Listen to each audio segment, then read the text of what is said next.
رائے حق میں جدوجہد کرتے ہوئے ان کی جان گئی، اے اللہ انہیں شہادت کا درجہ عطا فرما اور انہیں جنت الفردوس میں شہدائے احد، شہدائے بدر، شہدائے کربلا، جہاں تو بہتر سمجھے انہیں جگہ عطا فرما۔ اللہ لواحقین کو صبر جمیل عطا فرما۔ آپ سب بھی جہاں کہیں بھی ہو میرا یہ پیغام سن کر 3 مرتبہ قل واللہ احد اور 1 مرتبہ علم شریف پڑھ کر ان کی روح کو بخش دیں، ان کے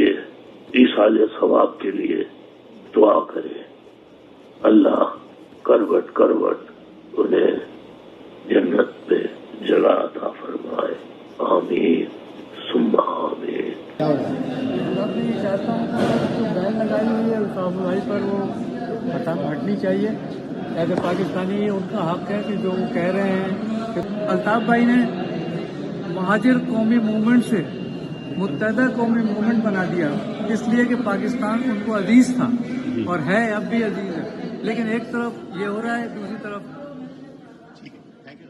ان کی نظر بندی کے اوپر جو ہے وہ عدالت نے نوٹسز جاری کی اور محکمہ داخلہ سندھ، آئی جی سندھ اور دیگر جو فریقین بنائے گئے تھے ان کو نوٹسز جاری کر کے جواب طلب کیا ہے، اور اس کی جو تاریخ مقرر کی گئی تھی عدالت نے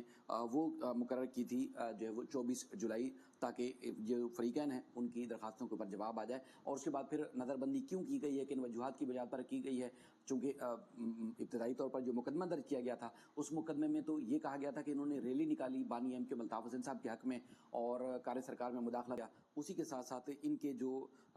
3 لوگ ہیں ان کو بھی جو نظر بند کر دیا ہے، لہذا یہ نظر بندی چونکہ غیر قانونی ہے کسی بھی صورت قبول نہیں کی جا سکتی۔ انہوں نے کوئی غلط کام نہیں کیا، کوئی کار سرکار میں مداخلت نہیں کی اور نہ ہی کوئی اس طرح کا کوئی کام کیا جس سے کار سرکار میں بسم اللہ الرحمن الرحیم قل هو اللہ احد اللہ الصمد لم يلد ولم يولد ولم يكن له كفوا